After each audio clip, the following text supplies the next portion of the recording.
Hello friends, welcome to news Tamil online. விஞ்ஞானிகளையே மிரள வைக்கிற அளவுக்கு நாளுக்கு நாள் புதிய கண்டுபிடிப்புகள் கண்டுபிடிக்கப்பட்டாலுமே ஆராய்ச்சியாளர்களுக்கு ஆப்பிரிக்கா அப்படிங்கிறது எப்பவுமே புதுகள் நிறைஞ்ச ஒரு இடமாவே இருக்கு. அப்படிப்பட்ட இந்த ஆப்பிரிக்கா பாலைவனத்துல இருந்து கிடைக்கப்பட்ட மிரள வைக்கக்கூடிய சில கண்டுபிடிப்புகளை பத்தி தான் நாம இந்த வீடியோல பார்க்க போறோம். அதுக்கு முன்னாடி நீங்க நம்ம சேனலை சப்ஸ்கிரைப் பண்ணல அப்படின்னா சப்ஸ்கிரைப் பண்ணி பக்கத்துல இருக்கிற பெல் ஐக்கானையும் கிளிக் பண்ணிக்கோங்க. இந்த வீடியோ ரொம்பவே இன்ட்ரெஸ்டிங்கா இருக்க போகுது. வாங்க வீடியோக்குள்ளாடி போகலாம். முதல்ல நம்ம பார்க்க போறது 300,000 years old remains. ஹோமோசெப்பியன்ஸ் அழைக்கப்படுற தற்கால மனித இனங்கள் மரபணு சான்றிதழ் படி 2 லட்சம் வருடங்களுக்கு முன்னாடி ஆப்பிரிக்கால தான் உருவானதா சொல்லப்படுது. ஏன்னா இந்த ஹோமோசெப்பியன்ஸ் மனித இனத்துக்கு தான் வளர்ச்சி அடைஞ்ச மூளை இருக்கு. இப்படிப்பட்ட ஹோமோசெப்பியன்ஸ் மனித இனத்தோட ரொம்ப பழமையான ஸ்கல் ஒண்ண மொரோக்கால கண்டுபிடிச்சிருக்காங்க. இந்த எதிர்பாராத கண்டுபிடிப்பு மனித இனத்தோட வளர்ச்சியை மாற்றி எழுதக்கூடிய அளவுக்கு இருந்திருக்கு. ஏன்னா இந்த ஸ்கல் ஆப்பிரிக்காவோட எந்தெந்த பகுதிகள் எல்லாம்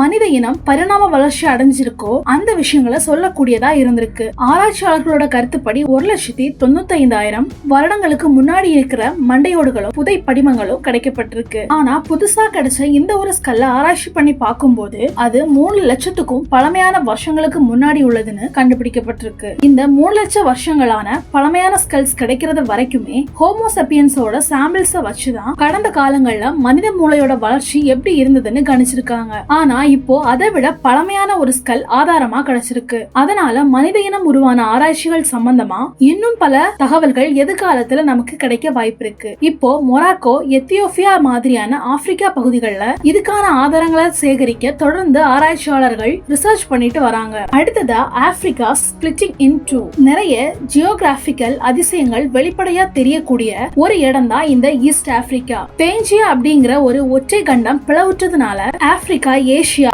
north America, South America, Antarctica, Australia மாதிரியான தனித்தனி கண்டங்கள் உருவானது. ஈஸ்ட் ஆப்பிரிக்கா சைடுல 3700 மைல்ஸ் நீளத்துக்கு நிலத்தடியில உருவாக ஆரம்பிச்ச ஒரு பிளவு இப்போ வெஸ்டர்ன் அண்ட் ஈஸ்டர்ன் கான்டினல் பகுதிகள் உருவாக காரணமா அமைஞ்சிருக்கு. எத்தியோப்பியாவில ஆரம்பிச்சு மொசாம்பிக்யூ வரைக்கும் நீளக்கூடிய இந்த பூமி பிளவு எப்பவுமே ஆக்டிவான ஒரு கண்ட பிளவா இருக்கிறதோட ஒவ்வொரு வருஷமும் 7 மில்லிமீட்டர் அப்படிங்கிற அளவுக்கு விரிவடைஞ்சுக்கிட்டே வருது. இந்த கான்டினென்டல் ஸ்பிளிட் அப்படிங்கிற விஷயம் இன்னைக்கு நேத்துக்கு இல்லாம பல 100 வருஷங்களுக்கு முன்னாடில இருந்தே ஆரம்பிச்ச ஒரு விஷயம். அதோட இந்த பிளவ ஒட்டிய சில எரிமலைகள் இங்க இருக்கிறதுனால இந்த பகுதியோட எரிமலைகள் எதிர்காலங்கள்ல விரிவடைய ஆரம்பிச்சதுன்னா கண்டிப்பா ஒரு நாள் ஆப்பிரிக்கா 2 துண்டா உடையறதுக்கும் வாய்ப்பு இருக்கு. ஆப்பிரிக்காவையும் அரேபியாவையும் பிரிக்கிற விக்டோரியன் பிளேட் அப்படிங்கிற ஒரு விஷயம் தான் இன்னைக்கு பூமியில இருக்கிற மிக நீளமான லாவா லேக். அதாவது பூமிக்கு நடுவுல குமரிக்கிட்டு இருக்கிற லாவா லேக் வெளியே வரும்போது பூமி முழுக்க நரம்பு மாதிரி கனெக்ட் ஆகி இருக்கிற கண்ணுக்கு தெரியாத அந்த சிவப்பான பகுதியை தான் ரொம்பவே சரியா ஸ்பிளிட் பண்ணி வெளியேறும். அப்படி ஒரு விஷயம் மட்டும் நடந்ததுன்னா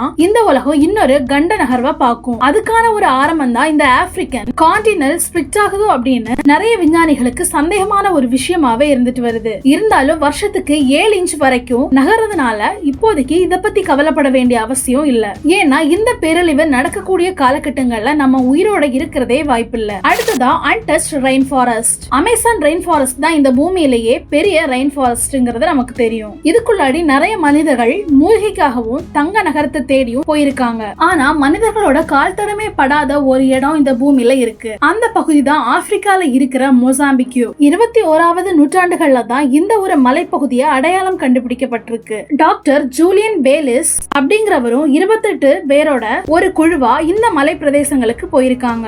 மிகப்பெரிய போராட்டங்களுக்கு அப்புறமா இந்த மலை பகுதியை அடைஞ்சு அங்க இருக்கிற விஷயங்களை எக்ஸ்ப்ளோர் பண்ணியிருந்தாங்க. இந்த அடர்ந்த காட்டுகளுக்கு உள்ளாடி போய் சில பகுதிகளை தோண்டி பார்க்கும்போது அங்க பண்டைய காலத்து பானைகள் கிடைச்சிருக்கு. மனித கால் தடமே படாத இந்த ஒரு இடத்துல மனிதர்கள் பயன்படுத்துற மாதிரியான ஒரு பானைகள் கண்டுபிடிக்கப்பட்டது அங்க இருக்கிறவங்கள ரொம்பவே ஆச்சரியத்துக்கு உள்ளாக்குச்சு. 410 அடி உயரம் இருந்த இந்த மலை மேல 125 மீட்டர் நீளத்துக்கு இருந்த இந்த ஒரு காட்டுல யூகாலிப்டஸ் ட்ரீ மாதிரியான நிறைய மரங்கள் அதிகமாவே காணப்பட்டது. அது மட்டும் இல்லாம பாதையே இல்லாத இந்த ஒரு இடத்துக்கு இவ்வளவு உயரத்துக்கு எப்படி மனிதர்கள் பானையை கொண்டு போயிருப்பாங்க, எந்த காலகட்டங்கள்ல அங்க மனிதர்கள் வாழ்ந்திருக்கலாம் அப்படிங்கிற எண்ணம் அங்க இருக்கிறவங்க கிட்ட அதிகமாவே எழும்புச்சு. அடுத்ததான் நம்ம பார்க்க போறது crocodiles. இந்த பூமியில இருக்கிற பெரும்பாலான நாடுகளையும் முதலைகள் வாழ்ந்தாலுமே மனிதர்களும் முதலைகளும் சேர்ந்து பழகுற அதிசயம் ஆப்பிரிக்கால இருக்கிற வில்லேஜஸ்ல மட்டும்தான் பார்க்க முடியும். இந்த பூமியில வாழ்ற விலங்குகள்லயே கொடூரமான பற்களை கொண்ட இந்த முதலைகள் ஆப்பிரிக்கால தான் அதிகமா வாழுது. குறிப்பா ஆப்பிரிக்கால வாழ்ற உப்பு நீர் முதலைகள் ரொம்பவே பெருசாவும் ரொம்பவே மோசமான பற்களை கொண்டு இருக்கும். ஆப்பிரிக்கால ஒரு சில கிராமங்கள்ல முதலைகளும் மனிதங்களும் ரொம்பவே சாதாரணமா சகஜமா பழகுவாங்க. இந்த பகுதிகளில் வாழ்ற மக்கள் ரேசர் பிளேடு மாதிரியான பற்களை கொண்ட இந்த முதலைகள் கிட்ட ரொம்பவே சகஜமா ஃப்ரெண்ட்லியா பழகுறாங்க. அந்த முதலைகளை தங்களோட முன்னோர்களோட ஆத்மாவா தான் அவங்க பாத்துட்டு வராங்க. அதனாலேயே அங்க இருக்கிற எந்த ஒரு முதலைகளையும் அவங்க வேட்டையாடுறது கிடையாது. அது சின்னதா இருக்கும் போதே அதை பழக்கப்படுத்தி பாசமா வளர்க்கறதுனால இந்த முதலைகளுக்கும் அந்த மனிதர்களுக்கும் எந்த வித பிரச்சனைகளுமே வராது. அடுத்ததா the lost city of Heracleion. Africa கண்டத்தோட மேல் பகுதியில் அமைஞ்சிருக்கிற எகிப்து தேசம் அதோட பிரமிடுகளுக்காகவும் அதுல புதைக்கப்பட்ட மம்மிகளுக்காகவும் பிரபலமான ஒரு பகுதி. அப்படிப்பட்ட எகிப்துல இருந்து முற்றிலுமாவே கடல்ல மூழ்கி அழிஞ்சு போன ஒரு துறைமுக நகரம் தான் இந்த ஒரு ஹெராக்லியன். இந்த ஒரு நகரம் கிமு 12ஆம் நூற்றாண்டுகள்ல அலெக்சாண்ட்ரா அப்படிங்கிற ஒரு பகுதிகள் நைல் நதியை ஒட்டி அமைஞ்சது மட்டும் இல்லாம ஒரு துறைமுக நகரமாவுமே இருந்தது. கிமு 6 மற்றும் 4ஆம் நூற்றாண்டுகள்ல எகிப்தோட செழிப்பு மிக்க பகுதியில ஒன்னா இருந்த இந்த ஒரு இடம் ஒரு மிகப்பெரிய இயற்கை சீற்றத்தினால அழிஞ்சு மொத்தமாவே கடல்ல மூழ்கியும் போயிருச்சு. இப்படி ஒரு நகரம் இருந்ததற்கான அடையாளம் பண்டைய வரலாற்று குறிப்புகள் தென்பட்டாலும் கடலுக்கடியில மூழ்கி போன இந்த ஒரு பகுதி பல நூற்றாண்டுகளா அடையாளம் தெரியாமலே இருந்தது. கடைசியா 2000 வருடங்கள்ல தான் இத பிரெஞ்சு அகழ்வாராய்ச்சியாளர்களால மட்டும்தான் மூழ்கி போன இந்த ஒரு ஹெராக்லியன் பகுதியை கண்டுபிடிக்கப்பட்டது. மிகப்பெரிய சிலைகளாலேயும் கட்டுமான பகுதிகளாலேயும் உருவான இந்த ஒரு இடம் அது மட்டும் இல்லாம அதுல இருந்த நிறைய கருஞ்சிலை மதிப்பில்லாத தங்க காசுகள் அதிக அளவுல எடுத்து கொண்டு வந்திருந்தாங்க. 5ஆம் நூற்றாண்டுல மிகப்பெரிய வணிக நகரமா இருந்த இந்த ஒரு பகுதியை சில பேர் அட்லாண்டிஸ் பகுதியாகவும் இருக்கலாம் அப்படின்னு சொல்றாங்க. ஆனா இது ஒரு துறைமுக நகரம் தான் அப்படின்னு பிற்காலத்துல ரிசர்ச் செய்யப்பட்டவங்களால நிரூபிக்கவும் பட்டிருக்கு. அலெக்சாண்ட்ரியாவை ஒட்டின மாதிரியான இந்த ஒரு இடம் இன்னைக்கும் இன்டர்நேஷனல் ஹப்புக்கான கிளப்பா இருந்துட்டும் வருது. அடுத்ததான் நம்ம பார்க்க போறது டெட் வேலி. ஆப்பிரிக்காவோட அடையாளமே வளர்ச்சியால காஞ்சு போன பகுதிகளும் சுட்டெரிக்கப்பட்ட வெயில்களும் தான். அதுல குறிப்பிடப்பட்ட ஒரு இடம் தான் இந்த டெட் வேலி. நமீபியால இருக்கிற டெட் வேலி அப்படிங்கிற இந்த ஒரு பாலைவனத்துல கண்ணுக்கு எட்டின தூரம் வரைக்குமே மணலால ஆரம்பிக்கப்பட்டு வறட்சியான ஒரு இடமாவே தான் இருக்கும். அது மட்டும் இல்லாம இங்க தண்ணீர் இல்லாம காஞ்சு போன மரங்கள் மண்ணை விட்டு அசையாம நிக்கிறதையுமே பார்க்க முடியும். அதுவும் கடந்த 700 வருஷங்களுக்கு மேலாவே இந்த மரங்கள் இந்த நிலையில பட்டு போய் நிக்குது. ரொம்ப வருஷங்களா இப்படி இருந்தாலும் கடந்த 200 வருஷங்களுக்கு முன்னாடி பாலைவனமா இந்த பகுதி இருந்தாலுமே அதிசயமா இங்க பெய்யக்கூடிய மழைனால ஒரு சில குளங்களும் ஏற்பட்டிருக்கு. வறண்டு போன இடமா இருந்தாலும் செம்மஞ்சள் நிறத்துல அதுல பட்டு போய் நிக்கிற மரங்களும் அந்த ஒரு இடத்துக்கு ரொம்பவே அழகு சேர்க்கும். அதனாலேயே இது நமீபியாவோட டூரிஸ்ட் ஏரியாவில ஒன்னா இருந்துட்டு வருது. அடுத்ததான் நம்ம பார்க்க போறது நியூ ஹியூமன் ஸ்பீசிஸ்.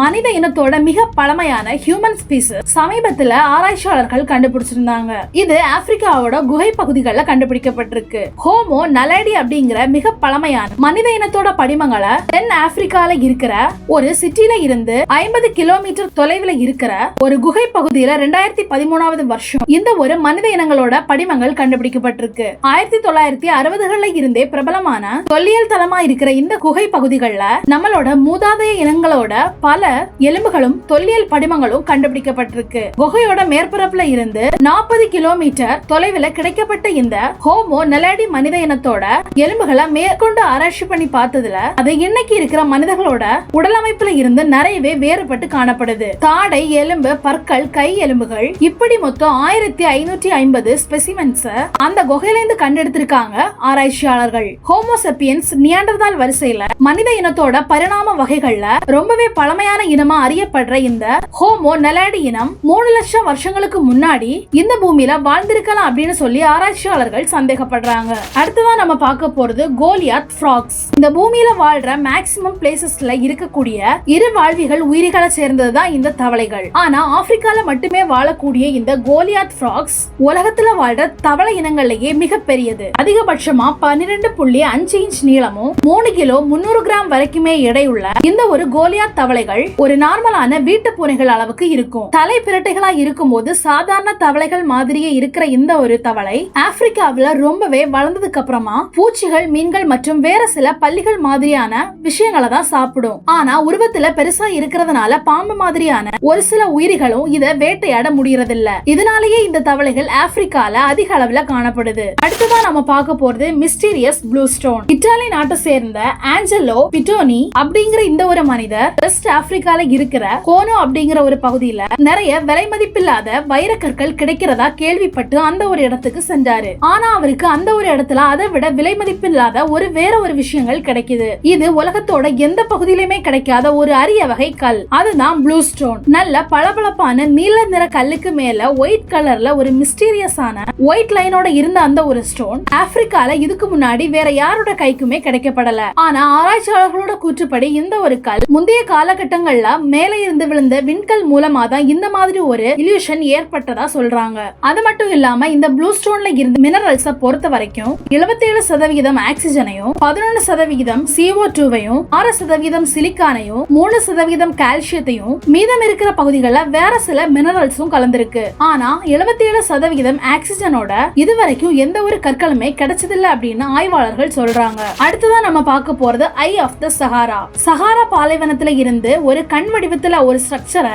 1960கள்ல சில ஆஸ்ட்ரோனட்ஸ் தான் முதல்ல கண்டறிஞ்சாங்க. விஞ்ஞானிகளோட கூற்றுப்படி 100 மில்லியன் வருடங்களுக்கு முன்னாடியே விண்கல் மாதிரியான ஒரு ஸ்பேஸ் ஆப்ஜெக்ட் இந்த ஒரு பாலைவனங்கள்ல வந்து விழுந்ததுனால கூட இந்த மாதிரியான ஒரு ஷேப்ஸ் உருவாகி இருக்கும் அப்படின்னு சொல்றாங்க. இந்த ஒரு விஷயங்கள் கண்டங்கள் தனித்தனியா பிரியறதுக்கு முன்னாடியே நடந்திருக்கும் அப்படின்னு சொல்லப்படுது. அடுத்ததா நம்ம பார்க்க போறது lake turn into stone. Tanzania அப்படிங்கிற ஒரு பகுதியில லேக் நேட்ரான்னு மர்மங்கள் நிறைந்த ஒரு ஏரி இருக்கு. இந்த ஏரி தண்ணி முழுவதுமே ஆல்கனின் அப்படிங்கிற பார உலோக சேர்மங்கள் அதிகமா இருக்கிறதுனால சிகப்பு நிறங்கள்ல இது காட்சி அளிக்கும். இதை சுத்தி நிறைய எரிமலை குழம்புகள் இந்த ஒரு ஏரிக்குள்ளாடி வரும். இதோட காம்பினேஷன் கடைசியில ஒரு பாய்சனா மாறினதுனாலேயே இதுல விழற அல்லது நீந்திர எந்த ஒரு உயிரினமுமே இறந்து போய் கல்லா உறைஞ்சு போறதா ஆய்வாளர்களால சொல்லப்படுது. ஆனா இந்த ஒரு ஏரியில வாழ்ற சைனோ பாக்டீரியா நீல பச்சை பாசிகள் அதுல இருக்கிற ஆல்கலின் தன்மையோட வினை புரிஞ்சு விஷ பாசிகளை உருவாக்குறதுனாலதான் அதை சாப்பிடுற உயிரினங்களோட மூளை பாதிக்கப்பட்டு கடைசியில இறந்தும் போகுது. இதுதான் இந்த லேக் நேட்ரானோட நேச்சரும் கூட அப்படின்னு ஆய்வாளர்களால சொல்லப்படுது. இந்த வீடியோ பிடிச்சிருந்தா லைக் பண்ணுங்க, ஷேர் பண்ணுங்க, அப்படியே நம்ம நியூஸ் தமிழ் ஆன்லைன் சேனலையும் சப்ஸ்கிரைப் பண்ணுங்க. தேங்க்ஸ் ஃபார் வாட்சிங்.